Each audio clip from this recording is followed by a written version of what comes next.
Bien, muy buenas tardes ya. En nombre del Centro de Apoyo a la Docencia, quiero darles la bienvenida a esta tercera charla de nuestro ciclo del segundo semestre, que está dedicado a la motivación en los procesos de formación en educación superior. Quiero agradecer a María del Carmen Pecarajar, que ha querido, haya tenido la gentileza y la generosidad de acompañarnos, de aceptar nuestra invitación para hablarnos sobre sus investigaciones, sobre su experiencia en este tema de la motivación. María del Carmen es profesora titular del área de didáctica y organización escolar del Departamento de Pedagogía de la Universidad de Jaén en España, es doctora en la Universidad de Jaén, tiene una diplomatura de maestro, especialidad en educación primaria, tiene una licenciatura en psicopedagogía, es máster en educación especial. También es integrante del grupo de investigación, desarrollo e investigación de la educación en Andalucía y de la Red Iberoamericana para el Desarrollo de la Entidad Profesional Docente. Los trabajos recientes de investigación se centran en la educación inclusiva, la innovación docente, la mejora de la calidad en la educación superior y la responsabilidad social. Así que María del Carmen, para nosotros igual es muy grato tenerte y te damos ahora la palabra para que nos cuentes acerca de lo que tú has investigado sobre el tema de motivación. Muchas gracias. Muy bien, muchas gracias a vosotros por invitarme. Para mí es un placer estar esta tarde con vosotros y poder compartir mis conocimientos sobre este tema, en concreto sobre la motivación de los estudiantes en educación superior. Si os parece, comparto con vosotros la pantalla. Así. ¿Veis bien, verdad? Bien, una charla que he titulado Motivación y aprendizaje en estudiantes de educación superior, un binomio necesario, puesto que considero que motivación y aprendizaje deben de ir de la mano en educación superior. En primer lugar, presentarme, como bien decía el profesor Mauricio, soy profesora titular del área de didáctica y organización del Departamento de Pedagogía en la Universidad de Jaén. Pertenezco, soy miembro activo de un grupo de investigación, del grupo Comunicar y también de una red iberoamericana para el desarrollo de la identidad profesional. Si bien hoy me presento y esta es mi carta de presentación, me gustaría hacer referencia a una publicación en el año 2020 y que analiza la relación entre la motivación académico-personal del estudiante Nobel en educación y el desarrollo de estrategias de trabajo autónomo. Esta publicación es la que ha sentado la base de esta charla que hoy me gustaría compartir con vosotros. A lo largo de estos minutos voy a desarrollar mi intervención en base a una serie de apartados fundamentales. En primer lugar, hablando con el profesor en días anteriores, le preguntaba un poco, bueno, pues cuáles eran las dinámicas de esta charla o cómo podría plantear mi comunicación con vosotros, ¿no? Y bueno, me gustaría, a modo de introducción, empezar con una preguntas que sirvan de base para el desarrollo de los contenidos que voy a desarrollar a continuación, ¿no? En segundo lugar, hablaré de la motivación en el estudiante universitario a partir de una contextualización. Después me centraré en cuáles son los factores que se relacionan con la motivación en el aprendizaje del estudiante, para hablar a continuación de qué es el aprendizaje autorregulado del estudiante en educación superior. Y finalmente, y en relación a esa motivación, me centro en la innovación docente como una estrategia, como un proceso que pretende, que está dirigido a la mejora de la motivación en el estudiante. Bien, a modo de introducción, me gustaría que nos situásemos, creo que todos somos profesores de educación superior, me gustaría que nos situásemos frente a ese papel de profesores universitarios y que analicemos el objetivo de nuestra charla, que es la motivación del estudiante universitario. Y demos respuesta a una serie de preguntas. ¿Qué es la motivación para cada uno de nosotros? ¿Es necesario que el estudiante esté motivado para implicarse en la asignatura? ¿Qué motiva al estudiante universitario de hoy? ¿Qué motivan a nuestros estudiantes en la aula? ¿Consideramos la motivación como una pieza fundamental para el aprendizaje? ¿El profesorado universitario de hoy es motivador? ¿Con qué recursos cuenta? Me gustaría que iniciásemos una ronda de respuestas donde cada uno de los asistentes pudieseis plantear, pusiéramos encima de la mesa, bueno, pues algunas de las ideas, de las reflexiones que os sugieren estas preguntas que yo planteo a modo de introducción, ¿vale? Que me gustaría saber de qué punto partimos para poder desarrollar la intervención. Si os parece bien, podéis ir abriendo los micros y participa, bueno, pues, profesorado que considere, ¿no?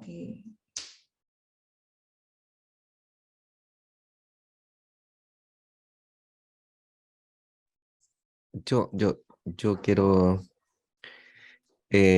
a ver, de las preguntas que están acá, bueno, en realidad son todas súper interesantes y de lo que también nosotros nos hemos preguntado dentro de nuestras reuniones en relación a la temática. Y creo que el concepto de motivación es lo que nos genera un poquito, siento que es la motivación, ¿ya? Y qué es la motivación en el proceso de formación, ¿ya? Porque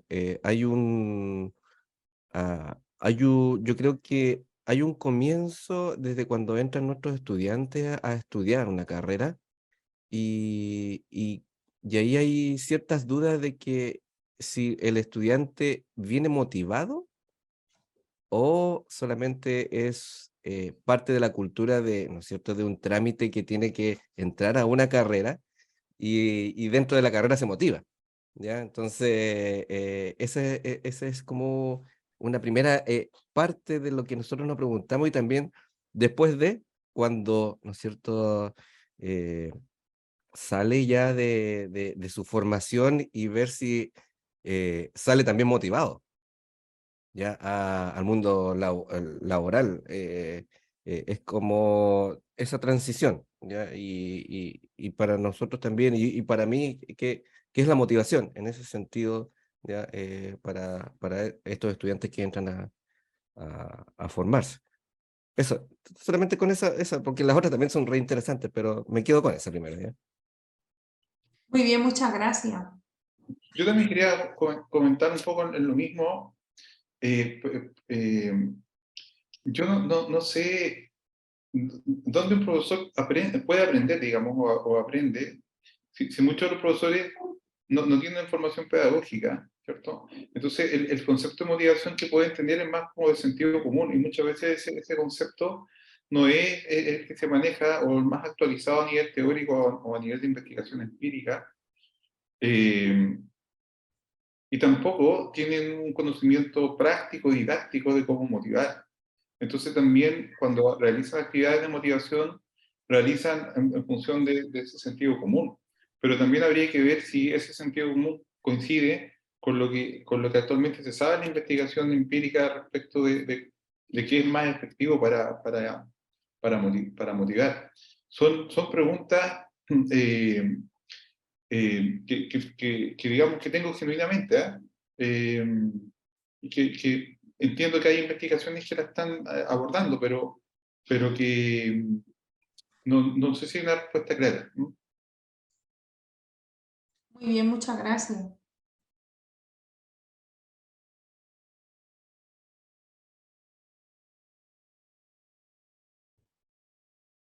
Yo por mi parte, ¿se escucha bien, cierto?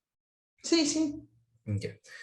Bueno, antes que cualquier cosa les pido disculpas porque lo más probable es que van a escuchar tal vez un ruido ambiental. Eh, Aquí me resonaron, por así decirlo, dos preguntas como complementarias, que es como, ¿es necesario que el estudiante esté motivado para implicarse en la asignatura? Y como complementariamente esto de que es motivador el profesorado universitario de hoy. No sé, al leerlas, me recordé cómo fue como mis primeros años en docencia y cómo estoy actualmente en docencia. Y efectivamente también hay un cambio ahí, directamente por el hecho de que al ir agarrando un poquito más de experiencia, también se empieza a ver como ciertos, no sé si patrones, sea tal vez la palabra, pero sí ciertas conductas en los estudiantes para ver si es que uno desde un rol docente ve si es que están efectivamente motivados o no, y el hecho de que estén o no estén motivados influye bastante en cómo se puede desarrollar una clase, por ejemplo. Y eso mismo es lo que también complementa con la otra preguntita de, ¿el profesorado universitario está motivado o es motivador en ese sentido? Y yo particularmente, y esto es una opinión muy personal, siento como que me motivo más en hacer clases cuando los estudiantes están motivados que cuando están, por así decirlo, están en la sala, pero mentalmente están en otra parte. Entonces creo que ahí esas dos preguntas como que me hicieron mucho sentido al verla y a escucharla acá. Muy bien, muchas gracias.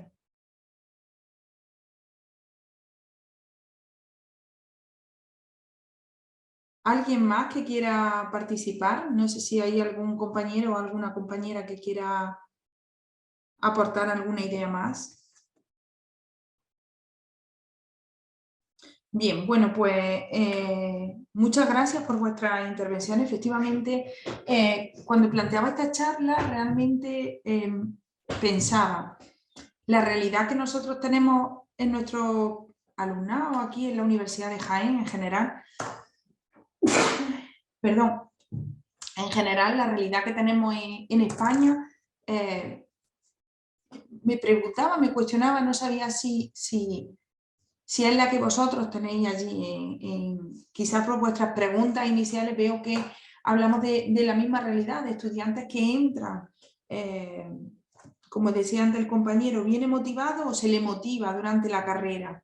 El profesorado en muchas ocasiones no tiene un conocimiento práctico, didáctico, utiliza el sentido común y eso influye en la docencia. No es lo mismo que yo imparta una sesión docencia ante un grupo de alumnos que realmente estén motivados y que les interese la temática, incluso la profesión, a estudiantes que, como decía el compañero, su cabecita esté en otro lado, ¿no? Y no sepamos muy bien por dónde andan. Bueno, pues empezando a hablar de la motivación, la defino como un proceso que nos dirige hacia una meta, hacia un objetivo.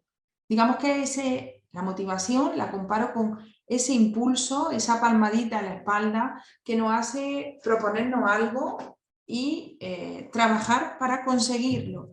La motivación es lo que hace que me matricule en la carrera, apruebe mi asignatura, me interese por realizar un trabajo práctico que me han mandado en clase. Como bien os señalo aquí, la motivación es más un proceso que un producto. No es que yo salga motivado, no, es que estoy motivado y eso hace que mi motivación me haga, por así decirlo, trabajar para conseguir determinadas metas. Como indico también, implica la existencia de una serie de objetivos, requiere de cierta actividad, el que desarrolle esa práctica, estudie para un examen, me interese por hacer una actividad en grupo. Esa actividad bien puede ser física o bien puede ser mental. En este caso estamos hablando de una motivación puramente académica, pero podemos hablar de la motivación porque me gusta correr 7 kilómetros todos los días, ¿vale? Eso implica cierta actividad, en este caso física, ¿vale? Y además es una actividad decidida y sostenida. Es decir, tomo la decisión de estar motivado y esa motivación se mantiene en el tiempo. Hoy no estoy motivado y mañana pierdo la motivación, sino que la motivación es algo, por así decirlo, que se tiene o no se tiene y no sufre un cambio, digamos, intermitente a lo largo del tiempo. Cuando hablamos de motivación, podemos llevar a cabo, o se puede distinguir dos tipos de motivación, una motivación extrínseca o una motivación intrínseca. En cuanto a la motivación extrínseca, nos permite realizar una tarea como un medio para conseguir algo. En este caso, obtener una buena nota, que mis padres me compren un móvil, que me compren un coche o que mis amigos me reconozcan que soy buen estudiante, ¿no? Sin embargo, hablamos de otro tipo de motivación que no dependen de esos incentivos externos, sino que son inherentes a la propia actividad. Como bien señalo aquí en este gráfico que aparece, cuando hablamos de motivación intrínseca, es un tipo de motivación interna que se desarrolla por el hecho de hacer la actividad, por satisfacción personal, por aprender, por llevar a cabo una producción creativa.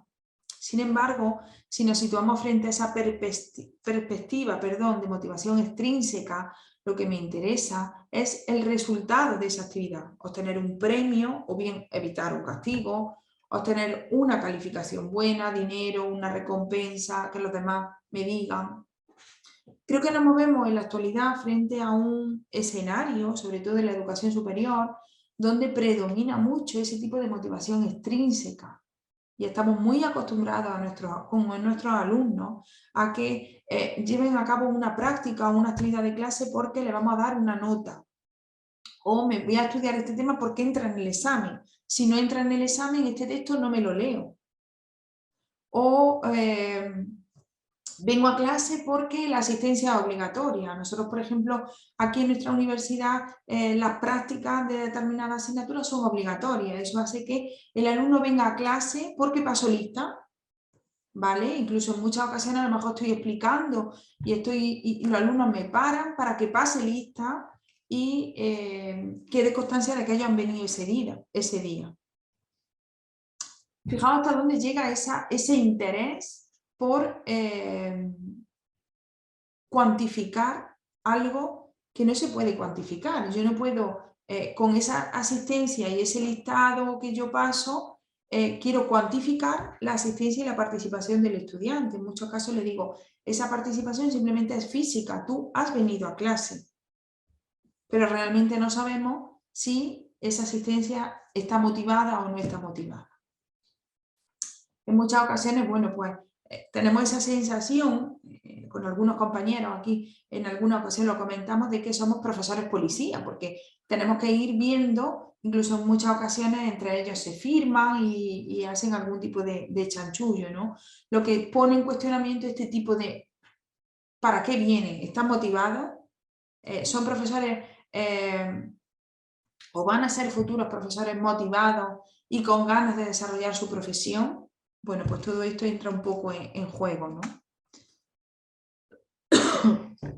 En segundo lugar, vamos a ver cuáles son los factores que se relacionan con esa motivación para el aprendizaje. En primer lugar, hablamos de cuáles son las condiciones del estudio. Las condiciones en las que yo estudio van a depender, están relacionadas con mi motivación. El lugar, voy a empezar por el final, si os parece. El lugar en el que estudio. Estudio en el mismo sitio donde vivo en una localidad fuera. La dedicación, trabajo y estudio, solamente estudio, me tengo que pagar mi carrera, llevo a cabo un trabajo individual, me interesa el trabajo en grupo, sé trabajar en grupo. ¿Cómo llevo a cabo la planificación de mi estudio? Conozco técnicas de estudio, sé organizar mi tiempo de trabajo. ¿Qué nivel de desarrollo de las competencias tengo? Capacidad de analizar la información, de sintetizar, de comunicación, competencia digital. También está relacionada con la estrategia de aprendizaje que el estudiante utiliza. En concreto, en esa investigación que le hace referencia al inicio de mi intervención, hace referencia a estrategias de trabajo autónomo, ¿vale? ¿Cuáles son los conocimientos previos de los que dispongo? ¿Utilizo para estudiar fuentes bibliográficas adecuadas? Perdonad, no sé si ha sonado, no sé si hay algún compañero que ha escrito en el chat, es que ahora mismo no veo Es alguien que se incorporó a la... Vale. Vale, perdona, es que estoy con la pantalla compartida, entonces no veo si alguien quiere intervenir. Me gustaría que directamente me parase, abra el micrófono y puede comentar lo que considere, ¿vale?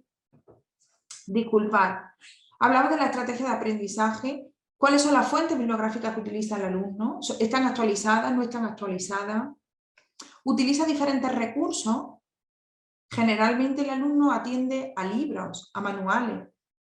En muchas ocasiones le hago referencia a que las bibliografías más actualizadas están en artículos científicos, que acuda a la base de artículos científicos, les cuesta. ¿Cuáles son los contenidos relevantes? Estamos muy, y de hecho creo que también la tecnología y todo eso ha influido en que estamos muy sensibilizados con que la información sea lo más escueta posible, con que cada vez utilicemos menos información. Le damos al alumno el resumen del resumen del resumen y al final se tiene que estudiar 2 líneas. Es bueno leer un texto y que ellos sean capaces de extraer las ideas fundamentales. Llevan a cabo lecturas globales sobre temas, síntesis de la información, realizan lecturas personales, llevan a cabo anotaciones en sus apuntes de clase. Otro de los factores que se relaciona con la motivación es la implicación del estudiante en el estudio. ¿Cuál es su nivel de esfuerzo? ¿Participa en el proceso de enseñanza-aprendizaje o ocupa un papel pasivo? ¿Qué capacidad de resistencia tiene? ¿Cuál es su nivel de responsabilidad? Normalmente le ocurrirá también, están acostumbrados a que he aprobado la asignatura o me han suspendido. Generalmente tienden a dejar esa responsabilidad sobre el profesor una vez que suspende. ¿Cuál es su nivel de autonomía en el estudio? ¿Llevan a cabo estrategias de trabajo autónomo? Nivel de asistencia o de persistencia al aula. Otro de los factores está relacionados con las metas vitales. ¿Cuáles son sus metas a nivel afectivo? A nivel cognitivo, metas autoasertivas, metas sociales. ¿Cuáles son las metas ante la tarea? Es decir, ¿qué objetivos se marcan a nivel vital para su vida, su proyecto de vida? ¿Cuál es? A lo mejor están estudiando, en alguna ocasión me pasa que están estudiando magisterio porque le dan puntos para una oposición o le dan puntos para... ¿Cuáles son las actitudes del estudiante ante el aprendizaje? ¿Qué orientación tiene hacia el aprendizaje? ¿Parte del éxito, del fracaso, a una situación de sobreesfuerzo? ¿Está en una situación de resignación porque sus padres le han dicho que tienen que estudiar una carrera? ¿A quién atribuye el logro? ¿Hay una relación de casualidad? ¿A sí mismo? ¿Es algo externo? ¿He aprobado? Lo que he dicho anteriormente, ¿he aprobado o me han suspendido? ¿Qué actitud tienen ante la tarea? ¿Qué expectativas? ¿De qué expectativas parten? ¿Cómo afrontan las dificultades? ¿Qué valores tienen ante la tarea?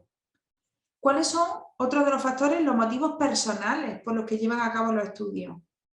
¿Por aprender? ¿Porque les divierte estudiar? ¿Por vivir una experiencia universitaria? ¿Por expectativas personales? Porque siempre he querido estudiar una carrera. Por relaciones de familia, porque mis padres me han dicho, o estudio magisterio porque mi madre es maestra y siempre ha querido que su hija sea maestra. Por acceder a un mercado de trabajo. Aquí, por ejemplo, en España, estudian magisterio muchos de ellos porque después quieren sacarse una oposición y ser funcionario. No sé si en Chile tienen esa... Funcionario implica, no sé si saben lo que significa ser funcionario. El hecho de que dependan del Estado, ¿vale? No pertenecen a ninguna empresa privada. Estudian por responsabilidad, por vocación. Antes, cuando hablaba el compañero el estudiante viene motivado, se le motiva en la carrera. Me recordaba este carácter de la vocación. ¿Entra realmente el alumno a los estudios de educación, de humanidades en general, con vocación? Realmente yo se lo digo a mis estudiantes, no hay ninguna carrera, donde te vayan a enseñar a tener vocación por tu futura profesión, donde te enseñen la vocación de maestro, la vocación de veterinario, de médico, de enfermero. No hay ninguna asignatura. El estudiante puede entrar más o menos motivado, pero siempre debe de entrar, o por lo menos esa es mi opinión, con vocación. Esa es la base que le va a permitir trabajar y aprender. Bien, no sé si voy muy deprisa, si me entienden, si tienen alguna duda. ¿Bien? Bien. Bien, pues pasamos ahora a hablar al autoaprendizaje regulado. Voy a definir en qué consiste el aprendizaje regulado? Mira, el aprendizaje regulado forma parte de la manera en que las personas regulamos nuestras emociones a nivel cognitivo, nuestras ideas, nuestros pensamientos y nuestros comportamientos ante una situación de aprendizaje. Esa forma en que nosotros regulamos el cómo aprendemos depende mucho de esa motivación. Decía el compañero que varía mucho cómo nosotros impartimos docencia, si estamos ante un grupo de estudiantes motivados o no están motivados. Por lo tanto, partimos de una experiencia en la que el aprendizaje autorregulado, es decir, cómo se lleva a cabo esa autorregulación, va a permitir definir el cómo nosotros vamos a responder a esa situación de aprendizaje. Es un proceso de autodirección a través del cual el alumno, el estudiante, transforma habilidades mentales a nivel cognitivo en habilidades académicas. Y no solo implica el dominio de esa habilidad mental, sino que también está relacionada con la autoconciencia y la automotivación. ¿Cuáles son, por así decirlo, las características que van a definir a un estudiante con un patrón de aprendizaje autorregulado? Ese estudiante, que se caracteriza como estudiante con un patrón de aprendizaje autorregulado, utiliza estrategias cognitivas que le permiten entender, procesar, organizar la información, elaborarla, analizarla críticamente, desarrollar habilidades metacognitivas para planificar la tarea que van a hacer, es decir, cuál es la secuencia de procesos mentales que deben de poner en marcha para desarrollar una determinada tarea. Tienen en cuenta el control emocional. Son capaces de desarrollar, modificar y controlar emociones que son positivas para su aprendizaje y que le generan motivación y satisfacción para realizar una determinada tarea. A su vez tienen en cuenta la planificación adecuada de la tarea, es decir, estos estudiantes son capaces de prever el tiempo necesario, el entorno en el que deben de desarrollar su aprendizaje, son capaces de preguntar al profesor, preguntar a los compañeros ante dudas que tengan, etc. Y además prestan atención en la tarea y evitan, sobre todo, situaciones de distracción. Los modelos didácticos que promueven ese aprendizaje autorregulado se basan sobre todo, primero, en la autoobservación. Es decir, el estudiante es capaz de valorar si las estrategias de estudio que utilizan son efectivas o no, y en caso de que no sean efectivas, la modifican. Es decir, yo llevo a cabo este proceso de estudio y no me va bien, y a través de esa autoobservación, ese autoanálisis, soy capaz de modificar mis hábitos de estudio para conseguir un mejor rendimiento académico. También el modelado a partir de la figura del profesor que debe de ser ejemplo.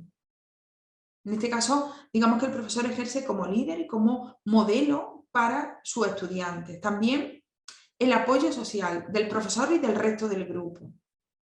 Y finalmente la práctica autorreflexiva. Está relacionado también la práctica autorreflexiva con esa situación de autoobservación, donde es capaz de examinar su propio proceso de aprendizaje y ajustar las estrategias que le sean de más utilidad. Una vez que hemos definido en qué consiste la motivación y el aprendizaje autorregulado, paso a explicar, me centro en un factor, una estrategia, un elemento que desde mi punto de vista supone de vital importancia. Cuando me planteaba Mauricio, el objetivo de la charla era que los docentes reflexionemos sobre, lo anotaba aquí, la docencia que realizan y particularmente si sus estudiantes están motivados. En este caso me centraba en la innovación docente como una estrategia que permite la mejora de la motivación en el estudiante. En cuanto a la innovación docente, considero que es fundamental. Los tiempos cambian, la docencia cambia, nuestros alumnos cambian. Cuando antes decía el compañero, no es lo mismo los alumnos que me encuentro ahora que los que me encontraba cuando iniciaba mi periodo de docencia, efectivamente. Se ha producido una transformación, un cambio, un avance, y eso implica que la enseñanza, ese proceso de enseñanza-aprendizaje debe de modificarse, debe de mejorarse. Y ahí hablamos de ese proceso de innovación docente. La innovación docente requiere introducir una novedad en el aula como una respuesta para mejorar su calidad. Sin embargo, cuando hablamos de innovación docente, no solamente implica que vamos a hacer cosas nuevas en el aula, sino que esas cosas deben de funcionar, es decir, debe de verse una respuesta positiva por parte del alumnado, debe de mejorar, en este caso, su proceso de enseñanza. Decía que no significa únicamente hacer cosas nuevas. Se puede implementar algo, innovar, también implica hacer algo que funcionaba en otra ocasión y que se está desarrollando en otros contextos y que es novedoso. A lo mejor yo desarrollo algo aquí en la Universidad de Jaén que es novedoso en Jaén, pero si me voy, por ejemplo, a vuestra universidad en Chile, se lleva haciendo desde hace 20 años. A lo mejor si hablo con alguno de vosotros me diríais, es que eso no es innovación. Ya, no es innovación allí, en su universidad, en su asignatura, con sus alumnos. Pero aquí con los míos sí, porque no lo conocen. Y además me está sirviendo para mejorar mi práctica educativa y mi rendimiento académico. Para eso, una de las principales implicaciones es que el docente debe de involucrarse para que esos cambios sean profundos y realmente provoquen esa transformación del contexto. En el proceso de innovación educativa contamos con 5 fases que la he ido nombrando a lo largo de este esquema, que parte de una planificación inicial de qué es lo que me gustaría hacer y cómo lo podría hacer, teniendo en cuenta este segundo nivel, que es la contextualización, teniendo en cuenta dónde lo voy a hacer. Lo voy a hacer con este grupo de alumnos donde no conocen esta realidad o esta metodología o esta estrategia. En tercer lugar, se lleva a cabo la evaluación, el desarrollo de ese proceso de innovación educativa para pasar a la evaluación y finalmente el establecimiento de mejoras teniendo en cuenta los resultados de la evaluación.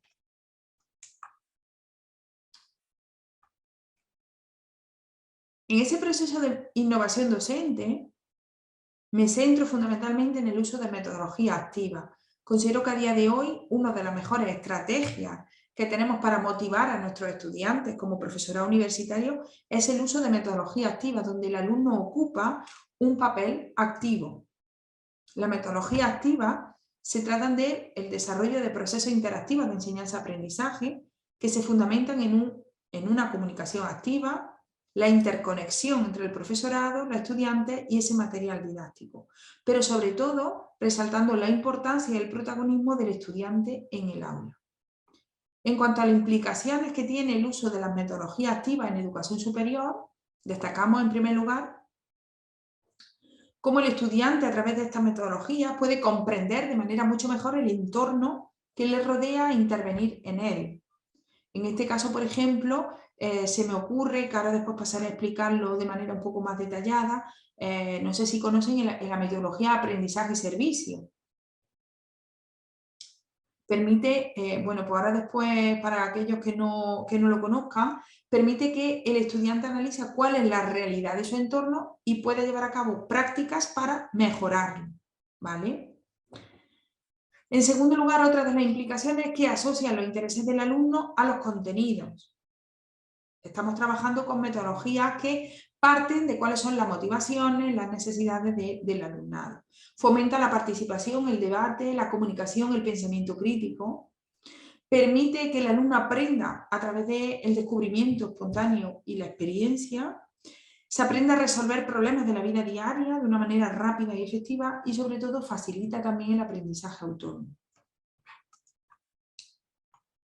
Bien, haciendo referencia a esa metodología activa, paso a explicar algunas de ellas, he seleccionado algunas que de mi punto de vista y en educación superior pues se consideran bastante apropiadas para la mejora de esa motivación.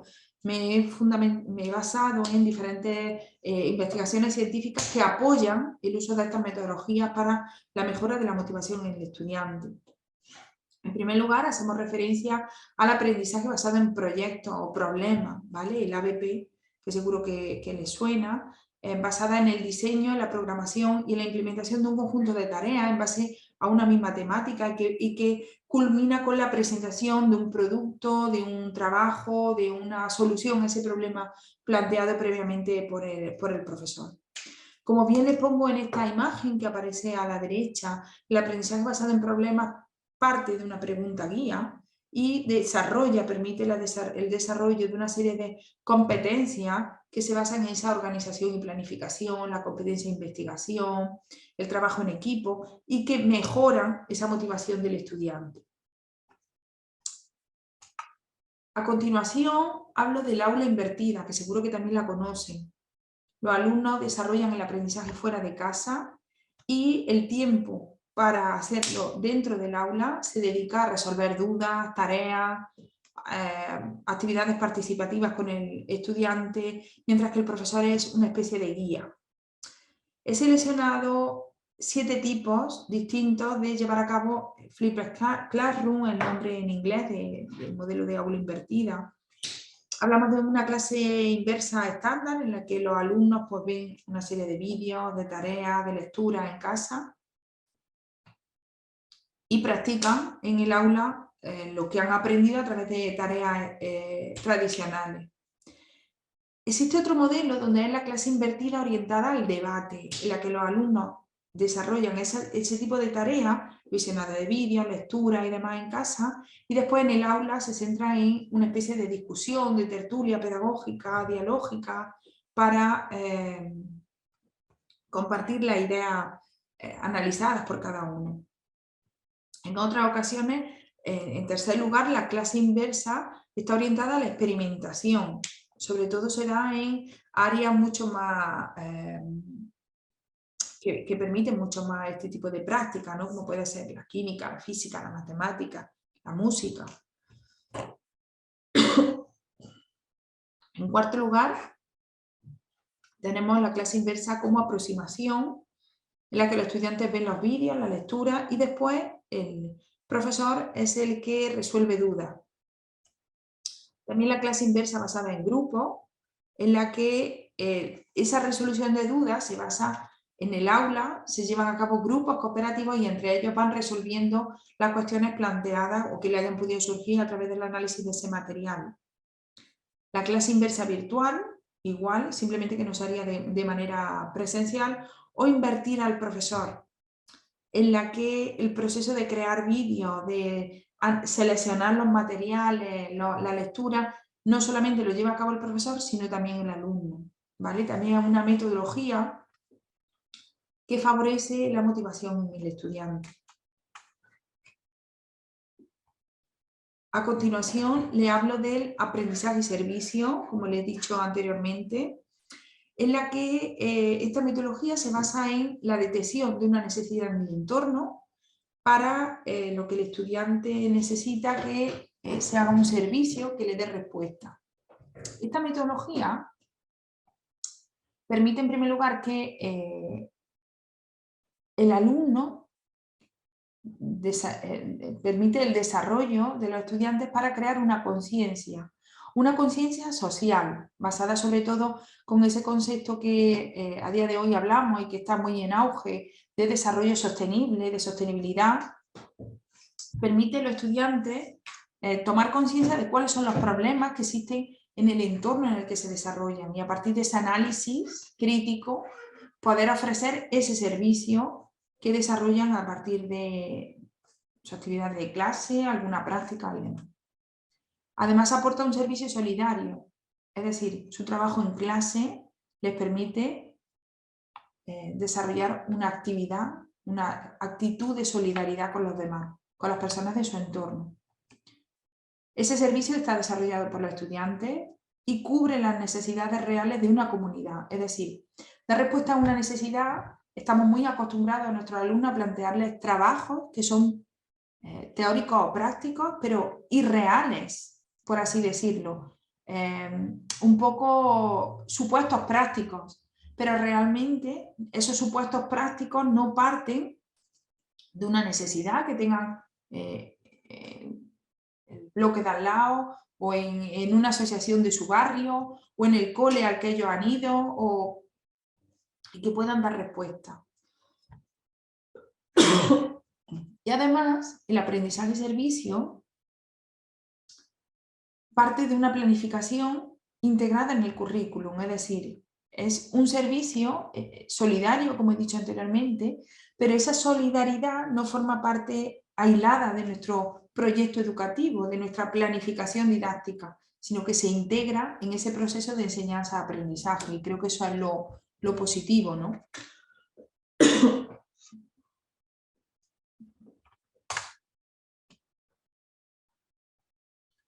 También les presento como estrategia didáctica para la mejora de la motivación, la gamificación. La gamificación implica la integración de mecánicas y dinámicas propias de juegos en un entorno que no es lúdico en sí mismo. Es decir, hablamos de un contexto educativo donde no se basa, y sobre todo en educación superior, estamos aprendiendo, no estamos jugando. Sin embargo, la gamificación pretende que el alumno a través de los juegos aprenda.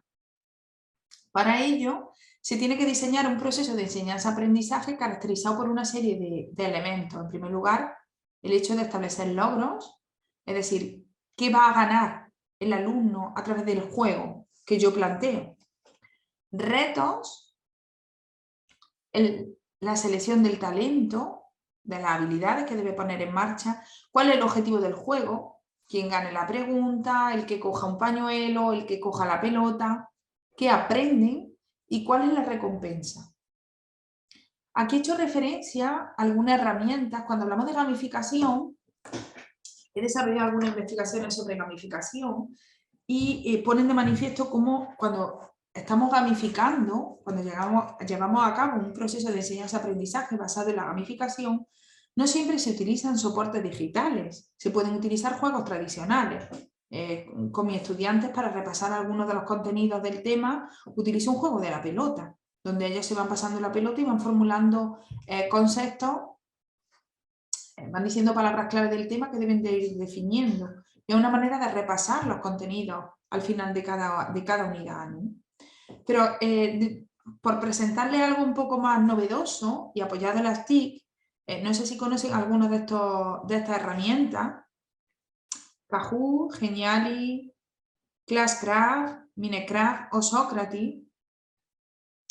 Personalmente he utilizado Kahoot y Socrative como una herramienta para crear preguntas y respuestas de forma online. Una especie de concurso donde los alumnos tienen un tiempo para contestar y que bien pueda ser de manera individual o en grupo, y que tiene en cuenta todos los elementos que decía antes, el hecho de los premios, la recompensa, el aprendizaje, le formula cuál es la pregunta correcta, si han fallado pueden intentarlo otra vez. Resulta motivador para ellos en el sentido de que pueden ganar, y eso puede suponer un avance respecto a su evaluación final, y además tiene el potencial de repasan los contenidos del tema, me ayudan a resolver dudas antes de desarrollar el examen, ¿no? En concreto, como les decía, he utilizado estos dos. Son totalmente gratuitos. Y bueno, en internet pueden encontrar muchos manuales de cómo gestionar este tipo de juegos, de cómo se puede... Crean además bancos de juegos sobre determinadas preguntas. Yo, por ejemplo, que imparto asignaturas de didáctica, en cualquiera de los dos, pues buscas por didáctica y aparecen juegos que han creado otros usuarios y que lo podemos compartir, etcétera, etcétera. Hablamos también del Design Thinking, no sé si lo conocen o han escuchado hablar de él. El Design Thinking se caracteriza por un método capaz de generar ideas innovadoras. Está basado sobre todo en el ámbito empresarial. Lo que pretende es dar solución a problemas reales de los usuarios. Y para ello se basa en una serie de fases. En primer lugar, pretende empatizar con el problema que en este caso está relacionado con el aprendizaje y servicio y también con el aprendizaje basado en problemas. Hay como una simbiosis, ¿no? Una vez que empatiza, se define cuál es el problema, se idea la solución, se crea un prototipo de solución y se evalúa si esa idea que hemos planteado es positiva o no. No sé si tienen alguna duda, si me quieren preguntar algo, ¿no? ¿Vamos bien? Bueno, pues a modo de síntesis final, sí me gustaría dejarles esta pregunta. En base a lo que hemos hablado en estos minutos,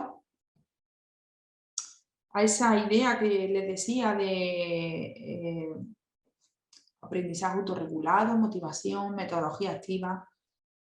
Hoy nos situamos aquí, estamos reflexionando sobre la motivación de nuestros estudiantes, pero le formulo esta pregunta de ¿qué puedo hacer para mejorar la motivación de mi estudiante en clase? Y les llevo a este cuestionario, un cuestionario que validado por profesorado de la Universidad de Valencia, en España. Al final de este artículo encuentran este cuestionario que nos puede servir como un proceso de autorreflexión para ver si, bueno, pues algo de lo que está de nuestra parte podemos utilizarlo para la mejora de la motivación de nuestros estudiantes. Creo que siempre, bueno, pues tenemos que vernos a nosotros como agentes fundamentales de esa motivación. Y el profesorado creo que tiene muchísima parte, mucho trabajo por hacer para mejorar la motivación de sus estudiantes. En esta tarde he puesto de manifiesto que con el uso de metodología activa y llevando a cabo procesos de innovación puede mejorar a sus estudiantes. Entonces creo que está de nuestra parte poner todos los elementos necesarios para mejorar esa motivación y que realmente se lleve a cabo esa mejora de la práctica educativa y esa mejora de la calidad en educación superior, que al final debe de ser el objetivo último, ¿no? Y por mi parte, nada más. Muchísimas gracias por su atención. Si quieren preguntarme algo, consultarme alguna duda.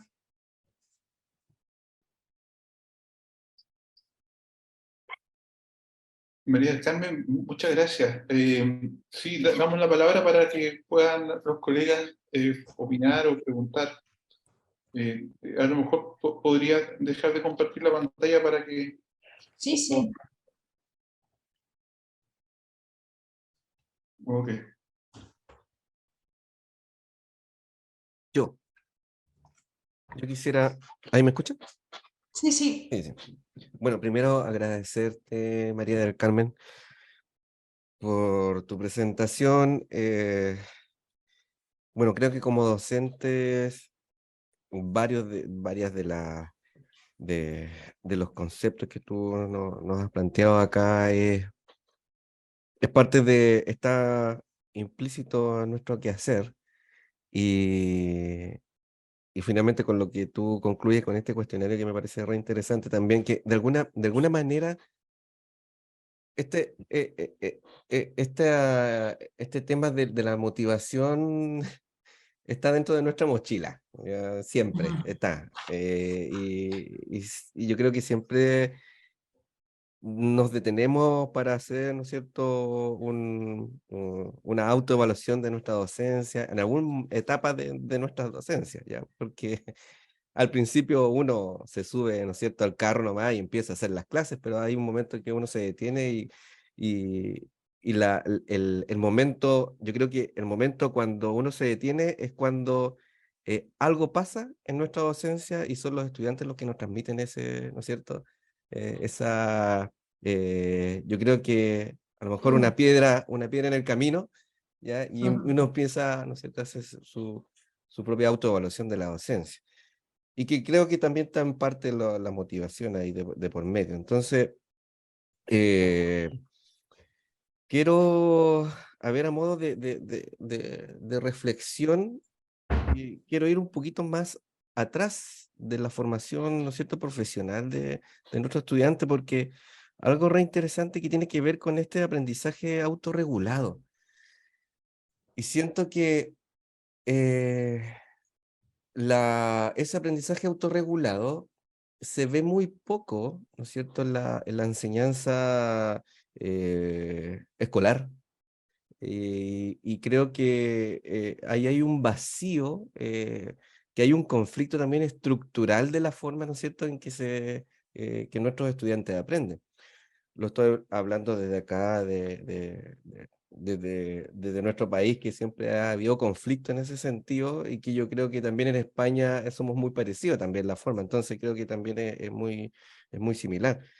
Y, y muchos de estos elementos, me encantaría que todos estos elementos estuvieran situados antes, porque a lo mejor no estuviésemos en estos 4 o 5 Hablando, años luchando para que nuestros estudiantes estén motivados. Entonces, yo creo que sería ideal, pero no es así porque, o sea, los tiempos cambian, nuestros también perfiles de nuestros estudiantes también han cambiado un montón y van súper rápido cambiando, ¿ya? Y creo que también cada vez están un poquito más desmotivados por un asunto cultural, ¿ya? De qué va a pasar en el futuro. Ahora a todos les gusta súper inmediato, incluso cuando ahora son profesionales, son súper movibles porque están trabajando en un lado, después salen para otro lado, no les gusta, se cambian de trabajo, no son estables, ¿ya? Entonces, yo no sé si tiene que ver eso con la motivación o no, la no sé, inmediatez. la inmediatez. Entonces, si tuviésemos a lo mejor descifrado ese aprendizaje autorregulado, puede ser que no tendríamos a lo mejor tanto que estar ahí en la enseñanza superior, ¿no es cierto?, tratando de ajustar esto, ¿ya? Y creo que también me pregunto, ¿en qué etapa de su formación se instala, ¿no es cierto?, se integra este aprendizaje autorregulado? ¿Y en qué momento se nota? Porque pasa muy rápido. ¿Y quién lo nota? Porque los estudiantes pasan por diferentes semestres con diferentes profesores. Entonces, si a lo mejor tuviese un profesor todos los años, a lo mejor lo notaría. Entonces, ¿en qué momento lo vemos? Y podemos decir que al final, claro, cuando ya están más maduros, más maduras en sus conocimientos, uno puede decir, sí, ya lo logramos, ¿ya? Y puede que esté instalado el aprendizaje autorregulado, ya, puede que sí, pero no hay ninguna encuesta, no hay ninguna prueba, no hay nada que nos diga eso, ¿ya? Esa es una primera parte de la reflexión. Y creo que hay algo que me interesa mucho, que tiene que ver con, aquí yo coloqué la acción y efecto. ¿A qué me refiero con la acción y efecto? Que cuando un estudiante en su formación se encuentra con la realidad directa de lo que va a pasar en su futuro, hay un cambio, yo creo que rotundo, y sube un par de peldaños. Y ese par de peldaños tiene que ver con esa motivación, y me hace mucho sentido a que, bueno, las prácticas están instaladas en nuestra formación acá. En este caso estoy hablando de la formación docente que le hago, y yo estoy en esa área, pero creo que las prácticas son un trampolín, ¿ya? Yo lo veo así como un trampolín de decir, acá estamos Sí. situados, esto es lo que nosotros vamos a hacer en el futuro y esto me motiva. y me hace mucho sentido con este aprendizaje de servicio, porque cuando a los estudiantes nosotros les damos metas, y en este caso, cuando los estudiantes ven, por eso digo acción-efecto, cuando ven estos resultados, el impacto en la realidad que ellos hacen, puede ser bueno, puede ser a lo mejor no tan bueno, pero hay un impacto. Y ese impacto, cuando ven que algo está pasando en la realidad, porque una cosa es la universidad y la otra cosa es el contexto. Entonces, cuando lo ven, yo creo que ahí hay una motivación más. O sea, hay el empujón, ¿no es cierto? El dar ¿no es cierto?, en la espalda, decir, ya, vamos. O sea, esto es lo que es, ¿ya? Y estos son los resultados. Entonces, creo que todas estas también estrategias de aprendizaje que tú nos has mencionado, yo las he tratado de hacer en mi docencia, ¿ya? Y es re difícil a veces ver la progresión de esas estrategias de aprendizaje porque no todos los docentes las hacemos. Entonces se producen esos vacíos, ¿ya? Como que voy cojo en mi formación. Ah, este semestre sí, vamos a aprendizaje basado en proyectos, ya, y el otro semestre ya no hay más. No hay ninguna asignatura que estamos viendo eso. De repente sale el aula invertida. Ay, qué interesante. Y después no lo vemos más. Entonces, si buscamos ese equilibrio ¿no es cierto?, con estas estrategias, más lo que yo veo la acción y efecto con las No de prácticas, compensación. ¿ya? Podríamos, ¿no es cierto?, hablar de todo lo que está ahí. Eso es mi intervención. No hay ninguna pregunta de por medio, pero es mi reflexión. Muy bien, muchas gracias. Yo también, más que hacer una pregunta, como compartir algunas reflexiones, a mí me gustó mucho tu presentación y los aportes, sobre todo de algo que yo sentía que estaba haciendo falta, que era vincular lo más conceptual de la motivación con estrategias y formas más prácticas de abordarlos. Y yo creo que esto es una reflexión mía nomás, no sé cómo será la realidad de los demás colegas, pero que uno ha escuchado, conoce o incluso ha aplicado algunas de estas prácticas o estrategias, pero no las conocemos tampoco tan bien o tan de fondo. Entonces, me da la idea a mí de que a lo mejor podríamos en el próximo semestre programar un ciclo más específico para verlas cada una más en detalle y poder así eh, eh, digamos, ofrecer a los profesores de manera más específica, digamos, acceso a aprender sobre estas estrategias que ya llevan algún tiempo usándose por algunos colegas. Entonces, a lo mejor hay colegas que podrían contarnos su experiencia, podría ser súper entretenido.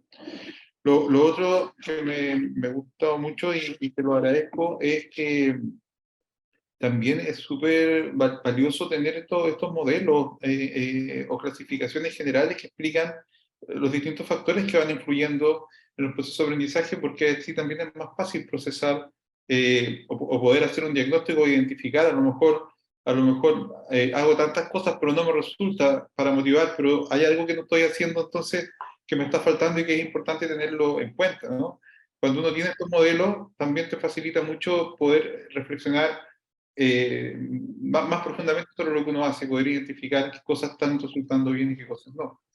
Y lo tercero es que nosotros estamos en este momento como equipo tratando de generar un espacio para investigar y habíamos seleccionado la motivación como un tema general y ahí estamos definiendo un problema ahora, ya un problema de investigación más específico.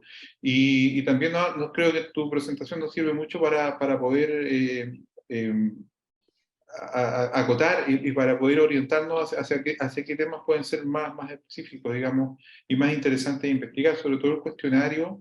Yo le veo una utilidad no solo para hacer como una autoevaluación, ¿no?, sino que también para usarlo en investigación, así que si me pudieras mandar esa referencia por correo, te lo agradecería mucho.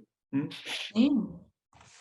Esos serían mis comentarios más que nada, pues no te queremos quitar más tiempo, no sé si Diego o Javiera quisiera también preguntar o aportar algo. Por mi parte, solamente agradecer muy clarito toda la presentación. De hecho, fue agradable ver cómo se fueron planteando las ideas. Entonces, Por mi parte, agradezco mucho la instancia de haber estado en esta sesión.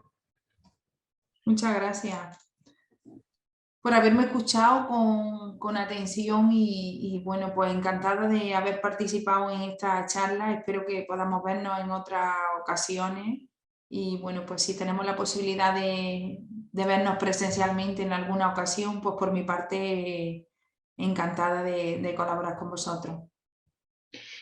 Sí, de todas maneras, mantengamos el contacto y veamos cómo va evolucionando todo. Estamos en un año de transición después de 2 años de docencia no presencial, así que está todo como recién reordenándose. Pero sería genial quedar en contacto, ver posibilidades de colaboración en investigación y eventualmente de poder, digamos, vernos de manera presencial. María del Carmen, muchas gracias. Te vamos a hacer llegar después un agradecimiento formal desde la facultad y un enlace a este mismo video para que te quede a ti también el registro, ¿ya? Y Muy obviamente bien, quedamos en contacto también. Muchas gracias. gracias a ustedes. Y Que tengan estamos, buena tarde. igualmente a ti que te salga bien todo lo que tienes, todavía sé que tienes reuniones y cosas Sí, que hacer, ¿ya?